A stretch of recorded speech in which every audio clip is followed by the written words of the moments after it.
Ingat, keseluruhan perjuangan menentang penjajah adalah dipimpin oleh ulama, masjid, pondok, kiai. Kita sebut, tanpa Islam takkan ada kebangkitan. Takkan ada. Sebab Islamlah satu-satunya agama mengajar penganutnya mesti bebas daripada cengkaman dan perhambaan orang.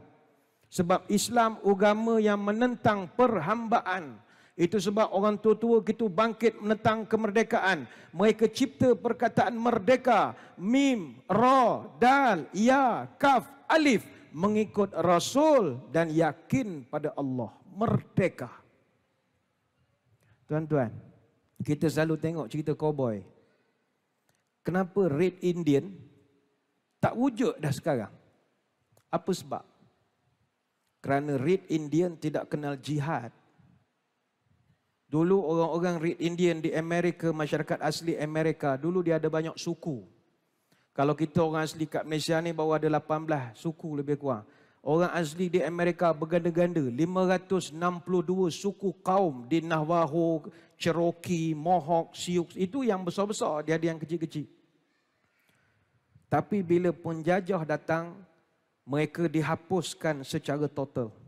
Satu persatu. Apa sebab? Kerana orang Red Indian hebat macam mana pun, mereka tak bangun melawan. Tapi nenek moyang kita, Masya Allah. Kebangkitan ulama' tanah Melayu yang telah mengakar daripada simbahan kebangkitan ulama'-ulama' di seluruh dunia telah membangkitkan semangat juga di tanah air kita ini. Di luar tanah Melayu, Indonesia, Mesir, Libya, Algeria, Iraq, Iran, Sudan, Nigeria, Islam jadi kuasa penggerak untuk membajai perjuangan menentang penjajahan Barat dan menyuntik semangat perjuangan kepada pejuang-pejuang merdeka ini.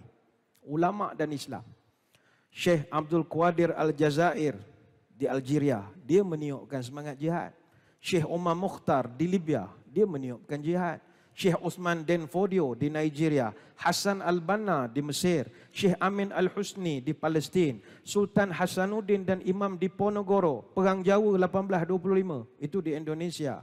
Tuan Guru Hasan bin Munas, atau kita kenal dengan nama Tok Janggut, tahun 1915. Tuan Guru Haji Abdul Rahman Limbung, tahun 1922 di Tanah Melayu. Begitu juga gabungan Syarikat Islam Terengganu yang mengibarkan bendera Khilafah Uthmaniyah. Semuanya adalah Tok Guru belaka.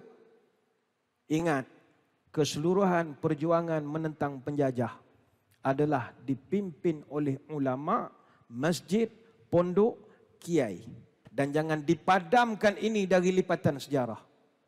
Syekh Mas'ud Al-Banjari dari Banjarmasin, Syekh Daud Al-Fatani dari Patani, Syekh Abdul Samad Al-Falembani dari Palembang. Ini berjihad mempertahankan Kedah daripada serangan Siam tahun 1832. Pangeran Diponegoro terkenal dalam sejarah Indonesia melancarkan jihad kepada Belanda tahun 1825 sampai 1830 dengan dorongan kiai, Kiai Mojo, Kiai Hazan, Kiai Ghazali dan ramai lagi. Di Banjarmasin, pelibatan ulama seperti Haji Mahmud, Haji Asrif, Haji Muhammad Yusof dan Haji Jala melancarkan jihad ke atas Belanda tahun 1859. Di Banten, Maulana Judah dan Kiai Dukuh telah mempengaruhi Sultan Banten lancarkan jihad kepada orang Hindu di Pajajaran dan juga di Palembang. Sebelum itu, Kiai Embun pernah menggerakkan jihad kepada Belanda di Banten tahun 1683.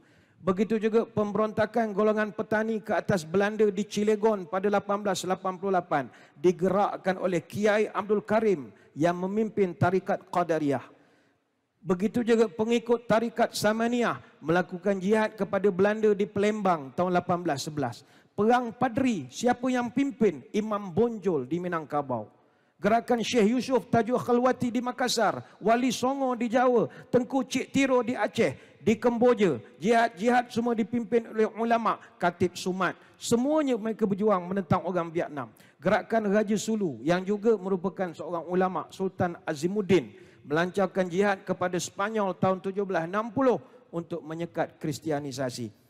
Kita simpulkan bahawa tanpa peranan masjid, Islam, agama, ulama, kiai, belum tentu pejuang-pejuang ini sudi bangkit untuk berjuang seperti yang kita tahu.